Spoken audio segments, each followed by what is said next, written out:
Hey guys, today we're going to take a look at an improvement and an update we've made to the food ordering system. What we're talking about today is credit accounts or accounts receivable for the food ordering system. So essentially being able to give your clients a credit limit and letting them spend according to that credit limit. Okay, so how you turn it on is you go to the system settings here and go to payments, and this is what it looks like. I'll probably update this icon, but you turn this on, and once you turn this on, I'll show you what else happens to the client accounts, but you can call it whatever you want, credit, on account, whatever.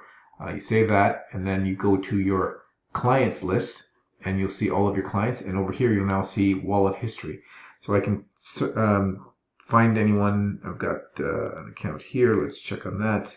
I've got 0 available dollars here, as you can see, and once I hit an amount here, so if I put in $100 and hit save, you'll now see I have a total of $100 available to use for this for any transaction. So I can spend essentially up to $100 worth of product without paying for it physically with a card. And this will be added to my credit account. And by the way, I will also have a complete history of transaction history. Once I've got orders, you'll be able to see my history here as well. So I can see that. You'll see right now I added $100 at this date and time, and that is fine. Let's check what else we have to do. There's another option in the settings under system options under general. You've got a message for a credit account when your account balance is not sufficient. So let's give you an example. If you've got a credit balance of $5 and you're making a purchase of $20, this message will pop up when you select the account payment. It'll say you don't have, again, you can make the language whatever you want it to say, but it'll say, in this case, you have insufficient funds, your balance is insufficient to complete this transaction.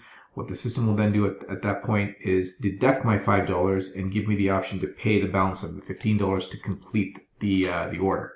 So that's how that works. This is basically all you've got to do in the back end. You've got to set up your turn it on, set the system message over here, and then find your clients and give the clients that you want whatever credit limits you want in the wallet history. Okay. On the front end, I've already taken the liberty of adding something to my cart here, and just wanted to show you what it looks like here. Essentially, that's it. You place the order on the front end and select on account, and that's it. As always, thanks for watching. If you have any questions or suggestions, please don't hesitate to reach out. Thanks.